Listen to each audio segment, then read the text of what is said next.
Bueno, buenos días.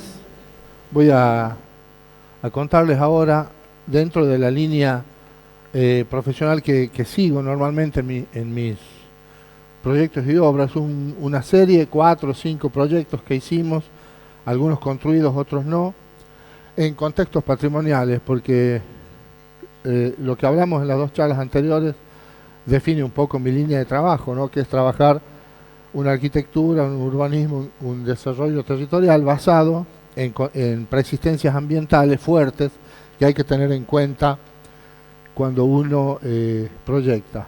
Lo primero que vamos a ver es un concurso que desarrollé en Argentina hace un par de años,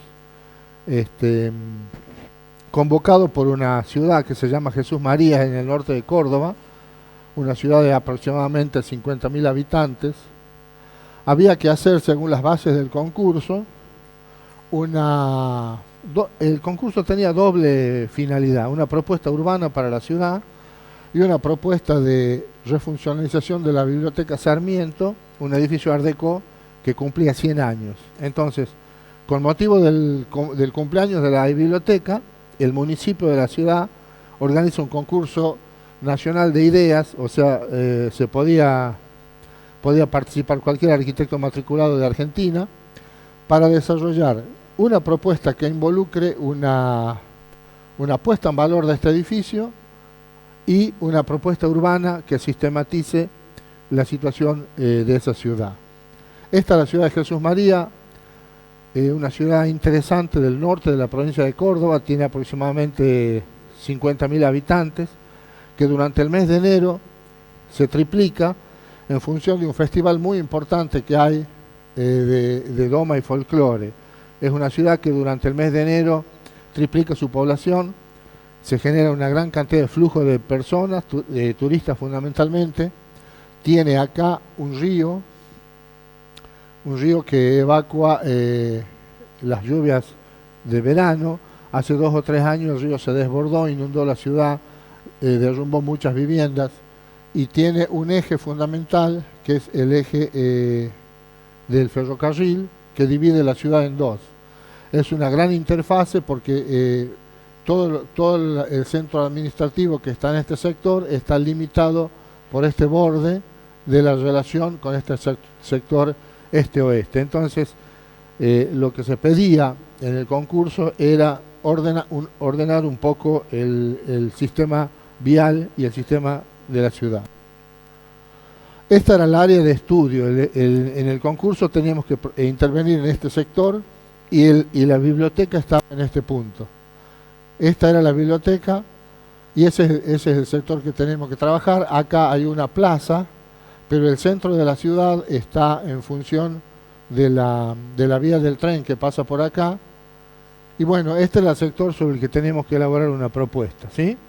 Entonces tenemos una propuesta urbana por un lado. Este sector que está acá es patrimonio de la humanidad, es una de las estancias jesuíticas que son patrimonio mundial en la provincia de Córdoba. Entonces armamos un equipo de trabajo y nos pusimos a pensar cómo podíamos encarar esta propuesta desde lo urbano.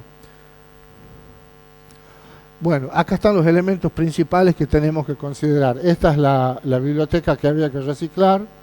Estas son las vías del tren, la interfase entre un sector y otro de la ciudad. Y esta es la plaza principal de la ciudad.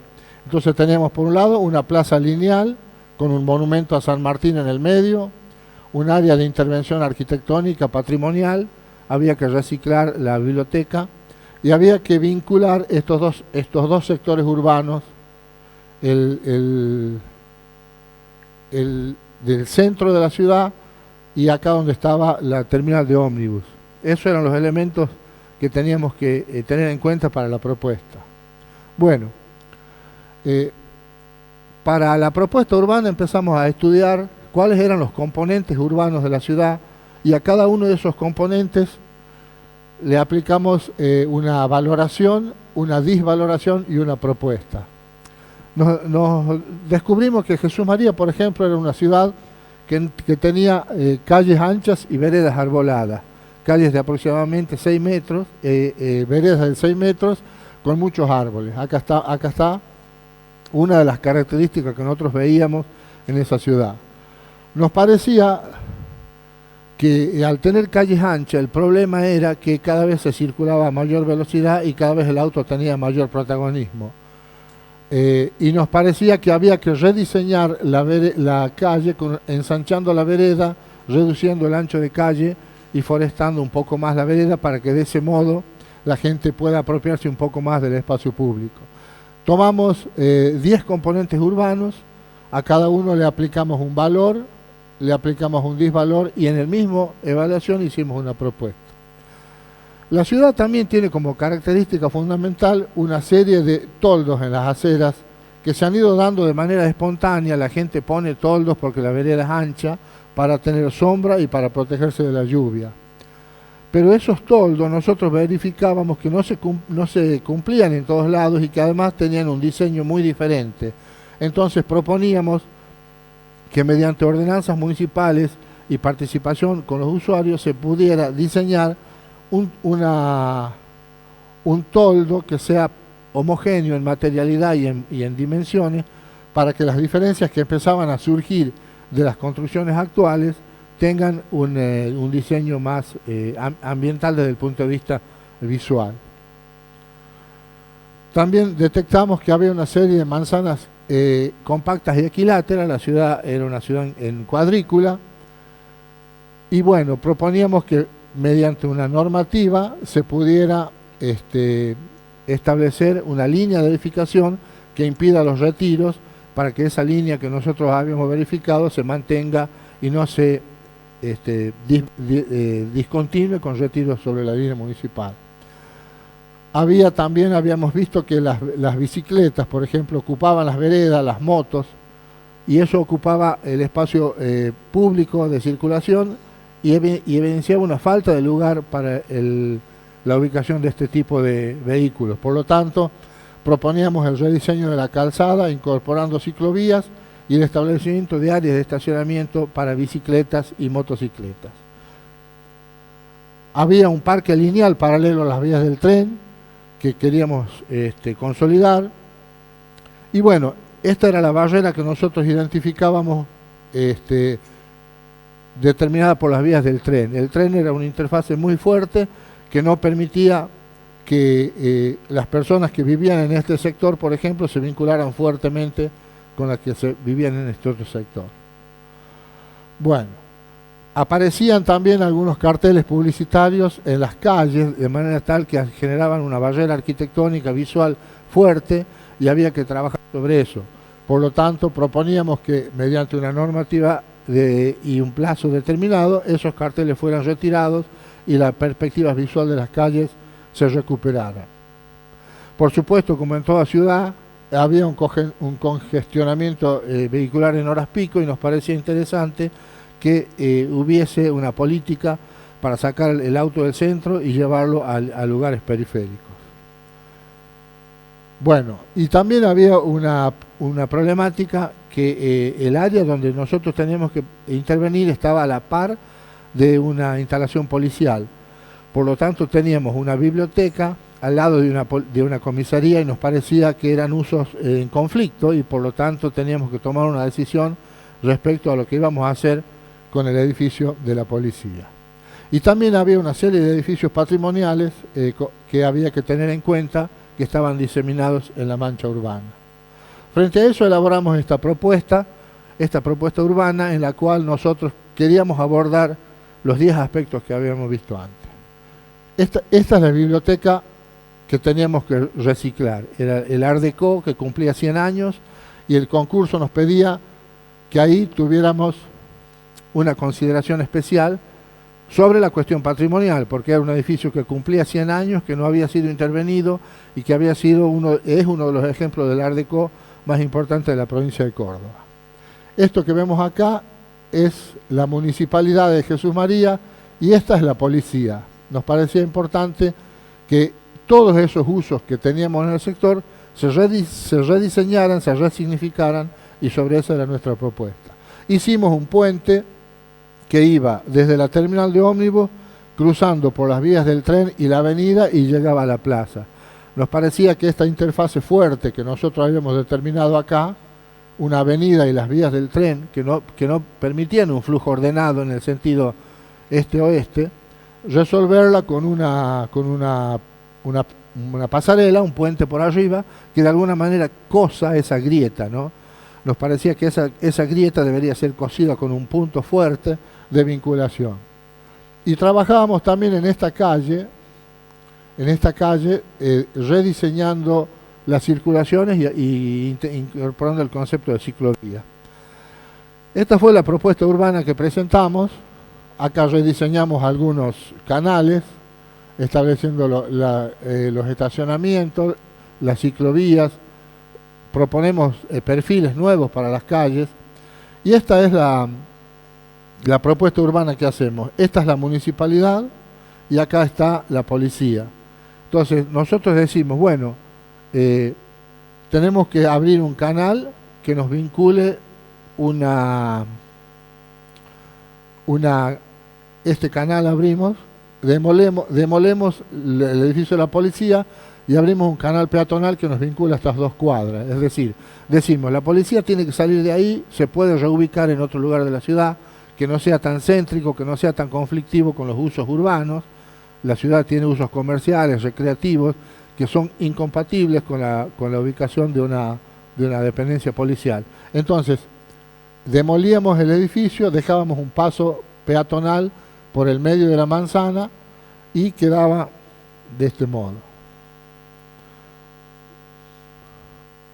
Este es el puente que diseñábamos, que nos vincula desde la estación terminal que está acá, por arriba, hasta la plaza, de manera tal de que estas situaciones de riesgo peatonal, cuando uno tiene que acceder y cruzar esa interfase, se resuelvan.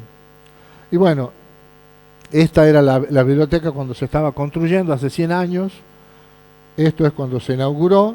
Esta es su situación actual. Y esto es... había tenido un agregado acá y esta era la zona de la comisaría, ¿no es cierto? Entonces, nosotros trabajábamos sobre este sector y proponíamos lo siguiente. La biblioteca es esta que está acá, esta es la policía y esta es la municipalidad. Tomamos todo este complejo y diseñamos esta realidad.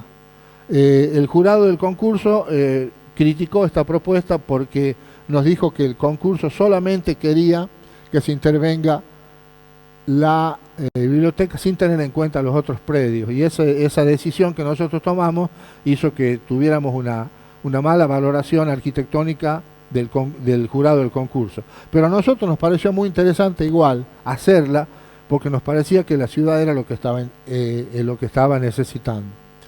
Tomábamos de la municipalidad este sector rosado y lo incorporábamos a la biblioteca. Tomábamos de la policía, que es el sector celeste, este sector lo agregamos acá y abrimos una calle que vincula las dos, por el medio del Manzano, vincula una vía con la otra.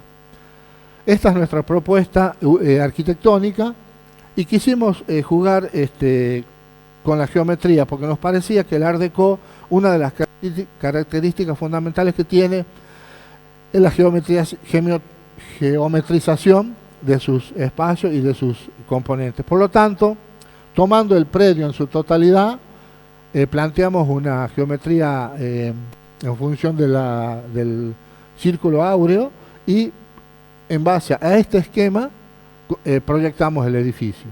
La biblioteca es esta, le anexamos acá un bar, generamos un acceso por este lado con un auditorio en la planta baja.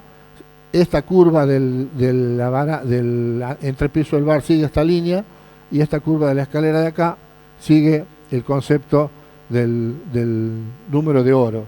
Esa propuesta geométrica para nosotros era una especie de homenaje al Art Deco, que se basa justamente en cuestiones de composición geométrica. Esta planta que generamos acá mantenía la biblioteca en planta baja, generábamos un acceso nuevo, sanitarios, un auditorio que tenía desborde a la calle que desarrollábamos en el interior de la manzana, y un bar al que se podía acceder desde esta peatonal que nosotros desarrollamos. Desde acá, por ejemplo, desde acá podía acceder al bar y también era el desborde de las salas que proponíamos. Esto en planta baja. Y en planta baja, esta es la planta baja un poco más desarrollada. Acá tenemos el acceso principal, la escalera que nos lleva a la planta alta, un gran hall distribuidor que puede servir para zona de exposiciones, sanitarios para personas con otras capacidades, una zona de recepción, un paso al bar, el bar con un sistema de cocina aprovisionada desde adentro, un auditorio, y generar de este modo un complejo asociado a la biblioteca en sí mismo.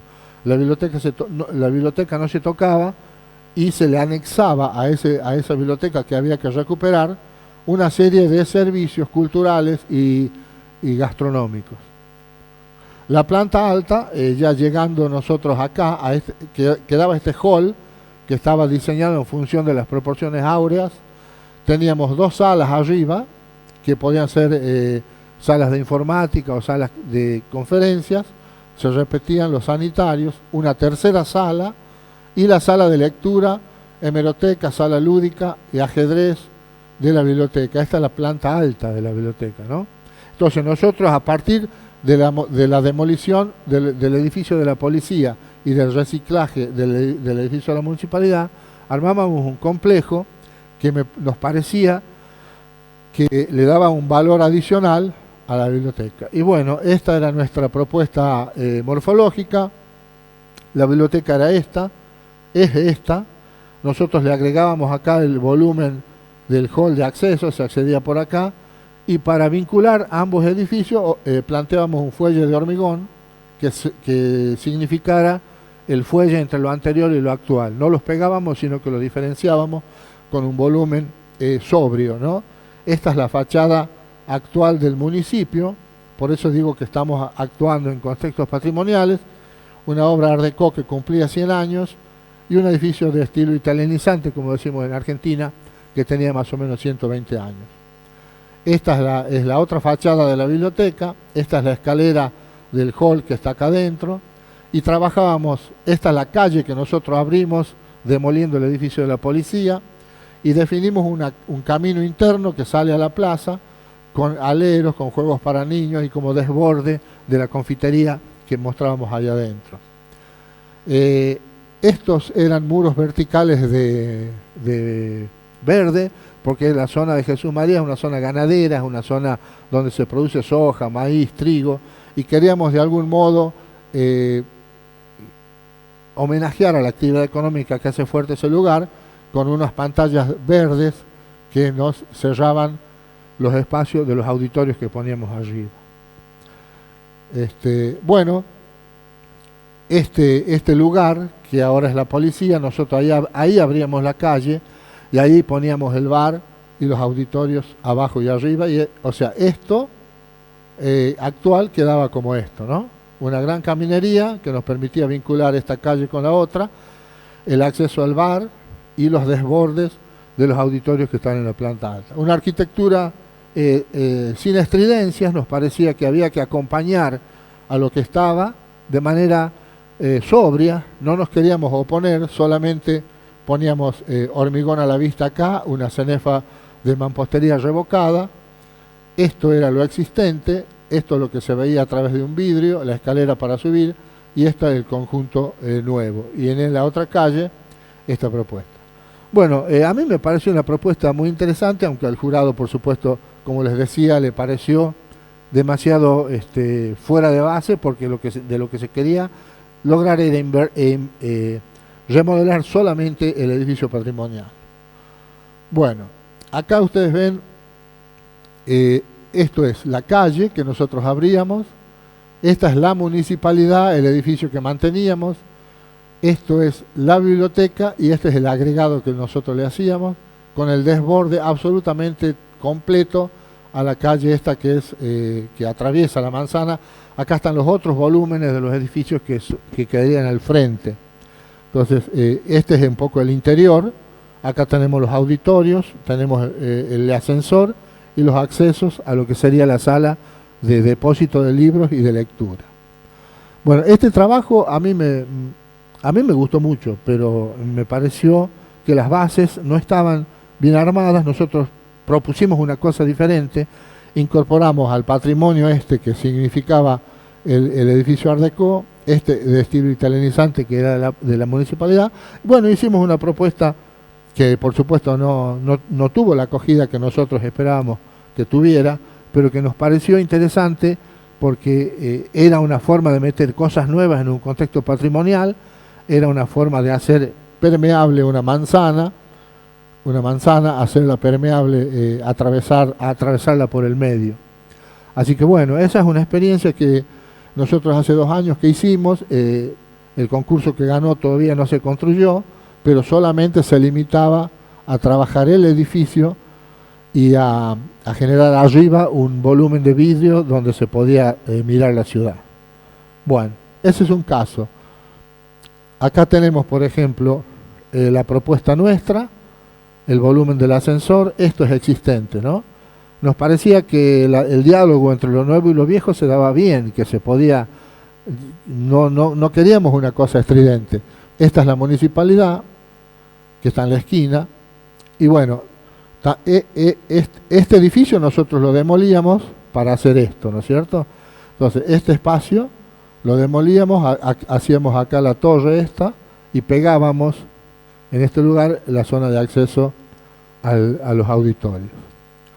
Esta es la biblioteca, esta es la zona que nosotros intervenimos acá, y esta es la municipalidad que queda componiendo toda la fachada. Esta situación se transforma en esto. Bueno, fue una linda experiencia. Yo trabajé con 3 alumnos ahí de mi taller, fuimos a Jesús María, estuvimos 2 o 3 días relevando, tomando lo que nosotros consideramos el espíritu del lugar, o sea, qué elementos nos apelan del lugar para, en función de eso, hacer nuestra propuesta. Bueno, esta es una obra de restauración de una capilla en San Luis, que es Monumento Histórico Nacional. San Luis es una ciudad, una provincia que está cerca de Córdoba, no es en La Rioja. Y en este caso, trabajar con contextos patrimoniales, porque es un monumento histórico nacional, tiene la máxima calificación y protección del Estado argentino, una capilla histórica que está en este lugar. Acá estamos. Es una esquina, esta es la plaza de la ciudad de San Luis, acá se está haciendo el templo nuevo, este es un templo chiquitito, está en esta esquina.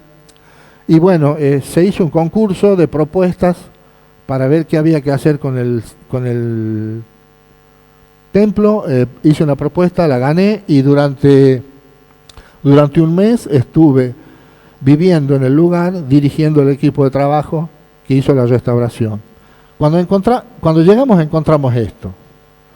Esta era la capilla que existía. Se había caído una torre que estaba acá. Toda la pared estaba apuntalada. Esto es adobe, un material que trabaja muy bien cuando no hay humedad, pero cuando hay humedad se degrada muy fácilmente. Tenemos acá un problema entonces de consolidación del muro y teníamos que volver a construir la torre que se había caído con uno de los movimientos sísmicos propios de la zona. Acá había un pináculo, acá ya no estaba más. Y bueno, sobre eso empezamos a trabajar. Cuando entramos nos encontramos con este muro totalmente apuntalado, a punto de caerse. Estaban muchas cosas en ruinas. Estaba todo lo que es el retablo del templo agrietado. Y esta es un poco la situación inicial en la que empezamos a trabajar. Miren estas grietas. Miren cómo se había abierto este muro. Fíjense, estaba toda esta parte rota. Este es el templo y tuvimos que trabajar consolidando el muro testero o el muro del frente y trabajando sobre las paredes laterales. Lo que teníamos que hacer era restaurar el edificio con tecnologías adecuadas a lo que ya estaba existente, ¿no es cierto? Teníamos que poner una tecnología que fuera compatible con la tecnología de la tierra cruda y resolver de algún modo las uniones y el agrietamiento que se había producido acá. De nuevo, una intervención en un contexto patrimonial que nos condiciona mucho lo que queremos hacer, porque de algún modo las preexistencias ambientales y lo que yo en algún momento llamo el patrimonio intangible o la memoria de la gente que estaba trabajando ahí o que vivía ese lugar, condiciona mucho la intervención que podemos hacer. Fíjense, como decía Danco recién, tuvimos que salir a buscar adobes para reparar los muros y empezar a repararlos. Acá está, lo que hicimos fue limpiar el agrietamiento, generar los espacios y volver a reconstruir las paredes que se habían sido dañadas. Tuvimos que salir a buscar adobes, como decís vos, Danco. Había muros viejos por ahí, los tuvimos que demoler, recuperar la tierra, zarandearla, y este es el trabajo que se hizo de reconstrucción de los muros. Previo a un apuntalamiento de todo el techo, ¿no es cierto? Este tipo de roturas, empezamos a trabajar reconstruyendo el muro en todo el sector que estaba dañado. Esta tarea se hacía muy lenta porque cuando uno hace mampostería de tierra cruda no puede hacer más de 4 o 5 filas por día, porque el peso aplasta la mezcla. Entonces uno tiene que trabajar pocas horas porque tiene que dejar secar el material para el día siguiente. Por lo tanto, era una obra que llevaba mucho tiempo y yo estaba todo el día ahí en el obrador con los albañiles, porque es una obra, este tipo de obras generalmente tienen mucho imprevisto. Uno no sabe con qué se va a encontrar y tiene que estar atento para que las cosas que aparecen tengan una solución rápida y en el momento. Por ejemplo, encontramos este vano que no existía, porque nosotros empezamos a bajar el revoque y aparece una puerta. Aparece una puerta que estaba tapada. Nosotros encontramos esto y cuando empezamos a trabajar encontramos esto, que evidentemente era la puerta de la torre, ¿no? Entonces, bueno, consulta al Ministerio de la Nación. ¿Qué hacemos con esto? Mirá, apareció esto. Todos los imprevistos tenían que ser consultados para tomar decisiones en el momento.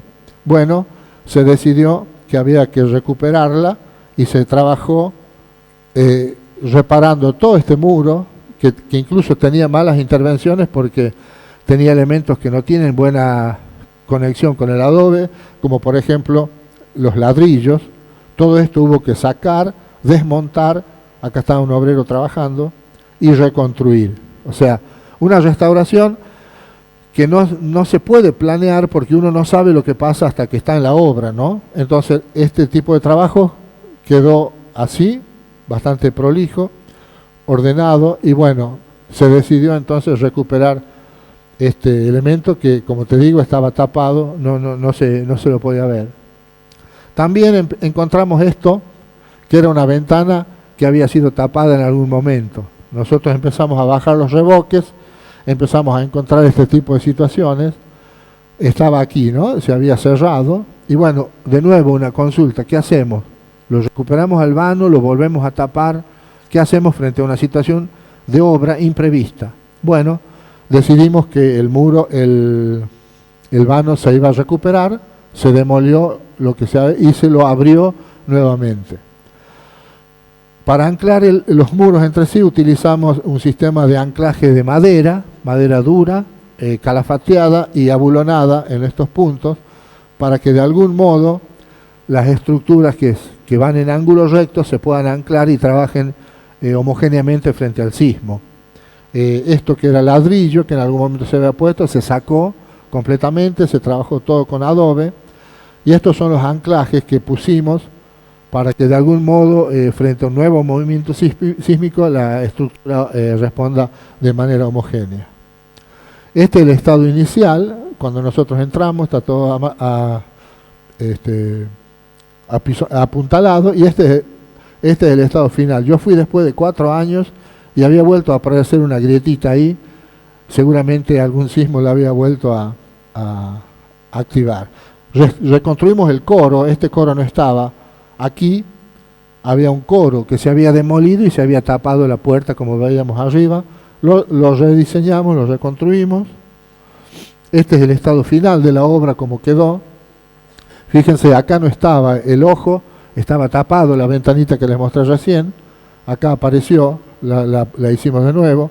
Acá no está el coro, aquí sí está. acá está la puerta que abrimos de nuevo, que aquí no está. Es decir, una obra con muchísimo imprevisto, muy interesante para mí porque yo, como vivía en otro lado, llegaba a la obra el lunes a la mañana y me iba el sábado a la tarde. Y estaba todo el día con los albañiles ahí, tomando mate, conversando con ellos, viendo lo que hacían y atento a los imprevistos.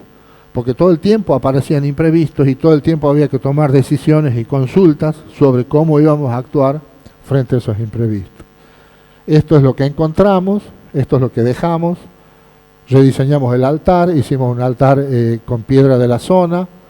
El retablo lo construimos en madera, en adobe. Hicimos un nicho para la Virgen y 2 nichos para otras imágenes que había ahí. Rediseñamos el sagrario. Entonces, esta sería la situación inicial. Cambiamos la luminaria y esta es la situación final. Cambiamos el piso. En fin. Y esta es la torre como quedó. Hicimos la torre nueva. Esto así se ve desde adentro. Y esto es la situación inicial y esta es la situación cuando nos fuimos de la obra. Fíjense, acá aparece la ventanita, que aquí estaba cerrada. Hicimos la pilastra esta, que acá no estaba. Hicimos la torre que se había caído. Y de algún modo nos pareció una obra muy interesante desde el punto de vista de trabajar con el patrimonio, trabajar con preexistencias culturales del modo inmaterial, si se quiere.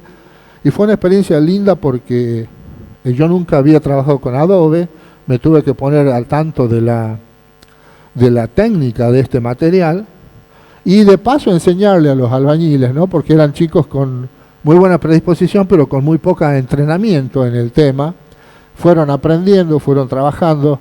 Generamos una escuela de albañilería en ese mes para los 3 o 4 personas. Acá estamos trabajando en el patio, cortando las maderas. Y bueno, este es el equipo al final. Acá estoy yo con más o menos 20 kilos menos. Era joven en ese momento. Fue una experiencia muy interesante para mí porque me enseñó o aprendí a trabajar con el patrimonio desde la tecnología. En el caso anterior, proponíamos una arquitectura nueva frente a un edificio patrimonial. En este caso, lo que estábamos haciendo era construir y restaurar un edificio con una tecnología de tierra que seguramente en algunas regiones de Bolivia también existe y que en Argentina, sí, en todo el norte está muy, muy vigente. Bueno, este es un proyecto que también es producto de un concurso que hice en La Rioja para una iglesia muy chiquita en un pueblito muy chiquito que fue destruida por un sismo. Yo de algún modo, por todos los trabajos que había hecho en patrimonio, tenía en la provincia un cierto renombre como referente y me invitan a participar en un concurso privado de ideas para construir una iglesia nueva en un pueblo que se llama San Blas de los Sauces, que había sido destruida por un terremoto. Esta era la iglesia antigua, estaba el volumen de la torre con su campanario, una nave lateral en muy malas condiciones, que es la que se cae cuando el sismo. Queda en pie solamente este volumen queda en pie y todo esto se cae. Entonces, a partir de ahí, esto era así estaba la iglesia, esto queda y todo esto cae y nos quedaba solamente el volumen de adelante. Bueno, la propuesta que hice fue esta, mantener por supuesto este volumen que estaba sano o que se podía restaurar y construir una nave nueva, completamente diferente. Fíjense ustedes, esta era la nave que se había caído y esta es la nave que proponíamos nosotros. Mantener la longitud, esta longitud era la misma, pero acá hacíamos una nave nueva, con una característica particular. Nos parecía cómo pegar una cosa que tiene por lo menos 200 años con un edificio que es nuevo. Había que hacer algo ahí, ¿no? Como para que esas dos cosas se vinculen. En el caso de Jesús María habíamos puesto una torre con los ascensores para vincular la biblioteca con el edificio nuevo. ¿Qué poníamos acá? Bueno, decidimos construir acá un fuelle de vidrio. una especie de conexión de luz. Nos parecía que era lo más adecuado para que una arquitectura del siglo XVII se vincule con una del siglo XXI y que de algún modo esta conexión que se daba acá con un techo de vidrio y con un muro de vidrio, que era una especie de puente, de arco de vidrio, nos permitía conectar bien dos realidades distintas. Es decir, si vamos a conectar cosas diferentes, lo hagamos de un modo fuerte, de un modo contrastante, de un modo duro. Y bueno, así quedó la propuesta nuestra. Este es el fuelle de vidrio, esto es lo viejo, lo antiguo, y esta es la nave nueva, que era una caja de hormigón, brutalista. Un hormigón con el color verde propio del hormigón. Como esto también es brutalista, esto es adobe revocado, queríamos aplicar una nueva tecnología resistente al sismo, era algo que seguramente no se iba a caer en el próximo sismo, y que estaba conectado el ayer y el mañana, digamos, frente a una conexión lumínica. Acá está de nuevo, manteníamos un techo a dos aguas como el que existió en su momento, generábamos un acceso lateral, una ventana, y esta fue la propuesta que presentamos nosotros. Acá está la maqueta vista de arriba, el volumen. Bueno, también habíamos diseñado en la planta un espacio para las misas diarias, es decir, una capillita en la cual la gente del lugar pueda acercarse, pueda pasar un momento de recogimiento, pensando en lo que quiere a nivel de fe, y no tener que abrir el templo todo el tiempo, sino que tener acá un espacio íntimo de recogimiento y de ceremonia privada, y abrir el templo los domingos o los días cuando hay celebraciones, ¿no? Bueno, por supuesto que esta propuesta fue muy discutida porque justamente ellos querían reconstruir la nave, y nosotros decíamos que no se podía reconstruir porque ya fue, eso ya pasó, tuvo su vida, y no nos parecía lógico volver a hacer la nave. Entonces, bueno, entregamos esta propuesta y nos fuimos a la casa, y esto fue lo que terminaron haciendo. Una estructura, esta era la estructura original de madera, hicieron una estructura metálica, acá se la ve, y reconstruyeron los muros con una estructura metálica en el medio, una malla cima en el medio de la pared de adobe, generando lo que a nosotros nos parece un falso histórico, es decir, hacer cosas viejas hoy en día con materiales nuevos. Yo creo que como principio arquitectónico me parece falso, me parece malo, me parece que no se debe hacer, y bueno, es lo que se hizo. Uno ahora entra a la capilla y parece que nunca hubo un sismo porque está como si hubiera mantenido siempre sus características físicas, pero personas como yo y muchos otros sabemos que es mentira, y nos parece que la arquitectura tiene que decir siempre la verdad, no tiene que mentir. Y acá me parece que fue una gran mentira, y acá está esto es lo que había, ¿no es cierto? Esto es lo que se hizo. Nos parece una intervención inadecuada, pero bueno, en este caso también estamos conformes de que no nos hayan elegido, porque nos parece que lo que se eligió fue peor de lo que habíamos hecho nosotros.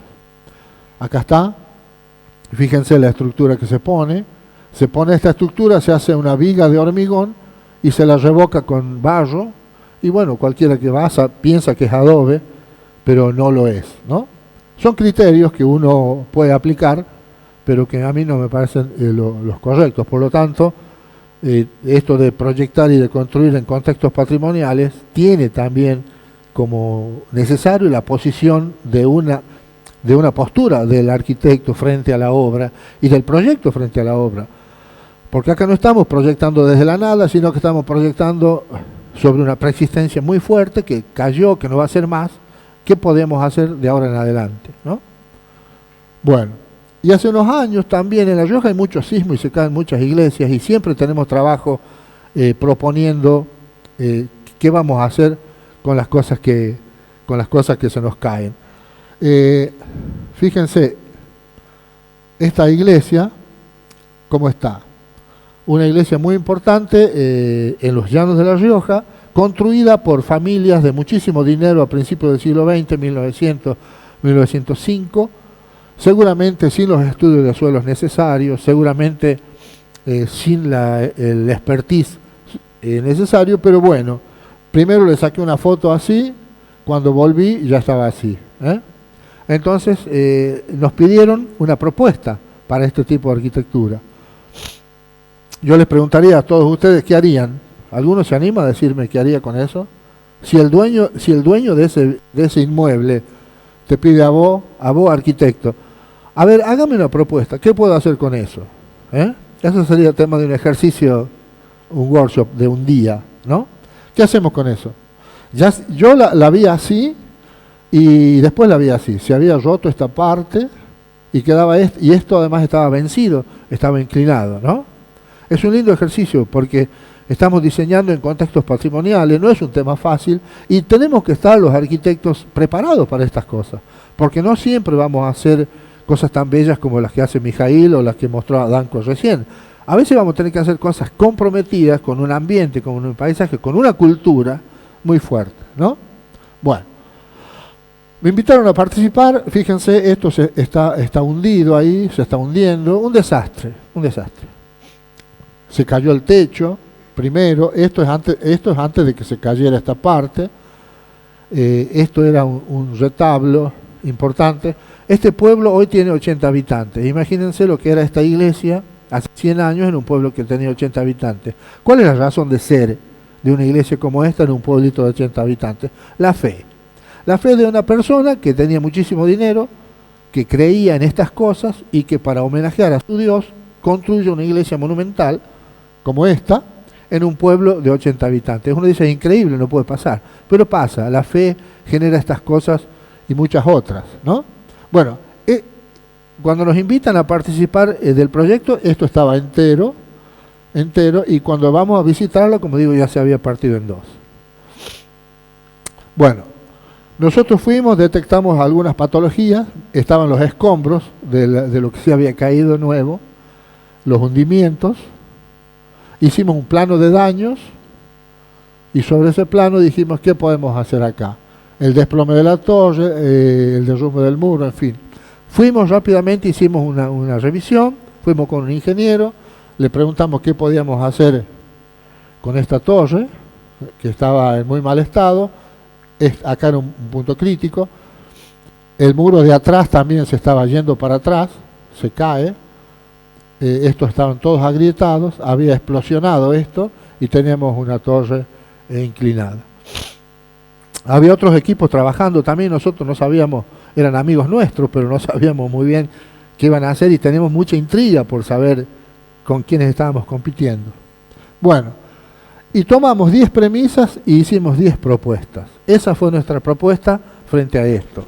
Sintéticamente nosotros dijimos, esto es una ruina y tiene que seguir siendo una ruina. Lo que queremos hacer es dignificar su condición de ruina, como el Partenón, como el Coliseo, como Machu Picchu. No podemos reconstruir algo que no sabemos bien cómo fue, no podemos volver atrás en una situación en la cual la decadencia del edificio dijo basta. Entonces dijimos, bueno, esto para nosotros tiene que ser una ruina, pero no así como está. No esta ruina, no esta ruina llena de mugre, llena de cosas así en mal estado. Dijimos, nuestra propuesta es dignificar su condición de ruina. Y bueno, hicimos algunas estrategias, submurar las fundaciones de las torres, para que no sigan desplomándose, estabilizarlas en su situación actual, porque nos parecía que si no las estabilizábamos se iban a terminar cayendo, pero no queríamos poner nada aquí, una riostra que las vincule, no nos parecía que las tuviéramos que coser, era otro sistema de cocimiento, no las queríamos coser, simplemente estabilizarlas en su situación actual, limpieza, anastilosis y nada más. Un cerco perimetral, iluminación, para que la gente pueda ir a ver cómo fue algún día eso, que mantenga la estabilidad, que no se siga cayendo más, pero esa era su condición. Bueno, acá está la propuesta del cerco perimetral. Uy, estoy adelantando lo que viene. El cerco perimetral, estabilizar el muro testero, que era el muro que se estaba yendo para atrás. acá, bueno, todavía el dibujo lo habíamos hecho con la fachada que ya no existía. Recuperar la capacidad portante del subsuelo, había que submurar para que el muro se mantenga estable. Bueno, limpiar las ruinas, impedir la profundización de los agrietamientos, poner en valor el trabajo decorativo. Aquí hay un trabajo decorativo muy, muy interesante que había que recuperar con algunos artistas plásticos, señalizar el predio y trabajar sobre este agrietamiento para que el daño no se siguiera produciendo. Bueno, ya se había hecho otra capilla al lado y el culto se seguía desarrollando en otro lugar, por lo tanto ya no era necesario reconstruirlo y tampoco estaba la plata para eso. Pero nos enteramos después que lo que hicieron, no tengo la foto acá, fue justamente una hermosa viga de hormigón anclando estas dos torres y nada más. También en este caso nos pareció que nuestra propuesta era superadora, nos pareció que era una buena propuesta y que lo que habían hecho era simplemente humillarlo al edificio, ¿no? De algún modo pegarle una cachetada, decirle, te has caído, no sos más, no servís para nada, y te hacemos encima una intervención indecorosa, indigna, de un edificio con tanto significado para mucha gente como este, ¿no? Para hacer este tipo de proyectos no hace falta ni siquiera creer en lo que la gente que lo construyó cree, porque uno se abstrae de la creencia, en este caso católica, por ejemplo, y se concentra en la cuestión simbólica. Es decir, hay una preexistencia ambiental fuerte y hay una preexistencia simbólica y significativa muy importante en la que el arquitecto debe saber meterse, aun si no tiene la fe que hizo posible ese edificio. Por lo tanto, nos pareció muy interesante, nos hizo mucho bien participar en esto porque nos dio otro modo de ver las cosas y otro modo de actuar frente al patrimonio y a las preexistencias culturales muy fuertes. Bueno, este es el último, ya no me queda tiempo. Este es un convento de la Orden de los Dominicos en La Rioja, que también me pidieron que les haga unas remodelaciones porque tenían problemas en su funcionamiento. Esta es la iglesia más antigua de La Rioja, tiene muro de piedra, es la única que se salvó del terremoto de 1894. La Rioja es una ciudad que tiene muchísimos sismos y bueno, como decía un colega mío, cuando empieza a faltar trabajo siempre viene un sismo y tenemos 3 o 4 años más de trabajo, ¿no? Así que para muchos arquitectos como yo, los sismos dan trabajo. Bueno, una ironía, pero bueno, es así. Este es el predio de la Orden, es casi un cuarto de manzana. En este predio está la iglesia acá, el convento acá y un gran espacio que utilizan como estacionamiento. Ahora, acá va a haber que ir, Mijail, a proponerles algún negocio porque no puede ser que en una manzana que está en pleno centro de La Rioja vivan apenas 4 personas. Bueno, este es el templo y este es el convento donde digo viven 4 frailes, ¿no? El problema de ellos era que la gente que circula por el espacio del claustro se metía, estas eran las celdas donde ellos vivían, y ellos no tenían privacidad porque no estaba separado bien el espacio público del espacio privado. Entonces ellos me dijeron, bueno, vamos a buscar una solución para esto, vamos a ver cómo podemos hacer para que la gente que viene y los turistas que caminan por este espacio que es tan importante no se metan en la zona nuestra. La propuesta fue aislar el claustro, este claustro, aislarlo mediante una reja que separara el claustro de los visitantes. Es decir, pusimos acá toda una reja que impedía ya que las personas que circulaban por este patio se metieran a la zona privada, que es esta. Entonces, fue una especie de doble enclaustramiento, porque ellos ya viven en un claustro y además ya no podían salir a su propio patio, ¿no? Esa decisión se tomó, ellos la tomaron conmigo, bueno, lo vamos a hacer, y cuando empezamos a poner las rejas ya se dieron cuenta que tenían ganas de pasar por abajo, que se sentían un poco más aprisionados, ¿no? Una sensación distinta para ellos, pero bueno, tomamos la decisión, se cerró esto así, de este modo, esto era blanco, se pintó con los colores de los conventos mexicanos, se le dio un poco de color y el patio, que era un patio abandonado, recuperó con la restauración de las especies verdes este tipo de vida. Y bueno, ellos vivían en este sector y los reciclamos, recuperamos un patiecito que había acá atrás. Ellos antes salían por esta galería y generamos acá un patio que resignificaba el sentido de claustro, ¿no? Acá en cada celda vive un fraile, entonces generamos acá un comedor, una cocina y una sala de estar para que ellos tuvieran este patio solo para ellos, sin ningún tipo de interferencia de uso. Armamos un lugarcito para un museo de piezas sagradas, el acceso a la secretaría y una zona privada en la cual ellos pudieran desarrollar sus actividades sin interferencia con las cuestiones turísticas. Bueno, esto es lo que quedó.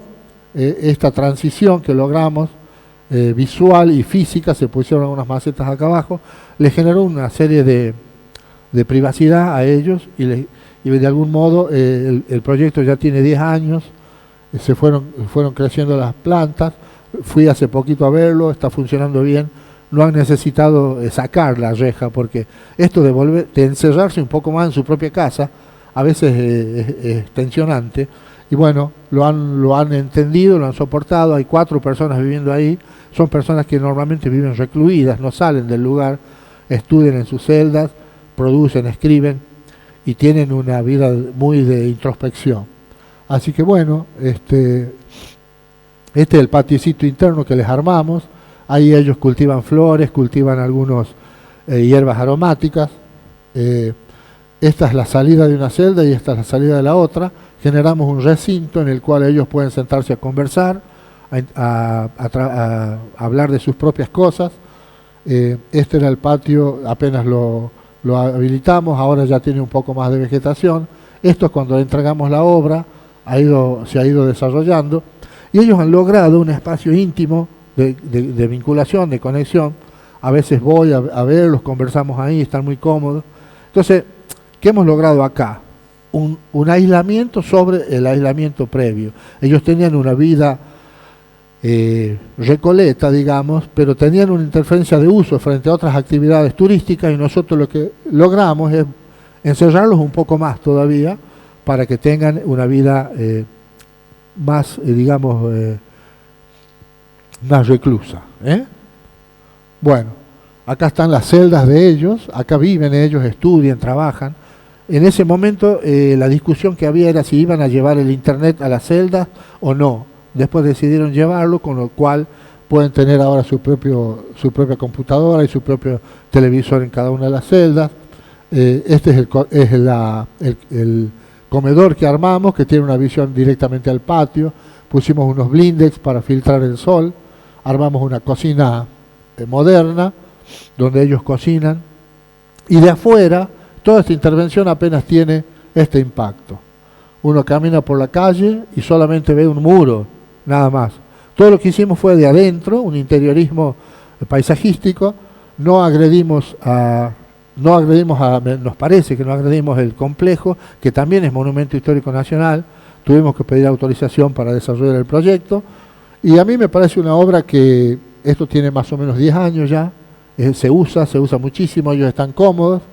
Y bueno, como digo, queda todavía pendiente una propuesta para los espacios vacantes que tienen en la misma manzana, pero como intervención en el patrimonio me parece que está muy poco invasiva, con muy pocos elementos, un poco audaz si se quiere el hecho de cerrar el claustro con una reja, pero bueno, el paso de los años muchas veces legitima las intervenciones, ¿no? Y si han pasado 10 años y la obra está en pie y los curas todavía me reciben para tomar mate, quiere decir que desde ese punto de vista ha sido un éxito, ¿no?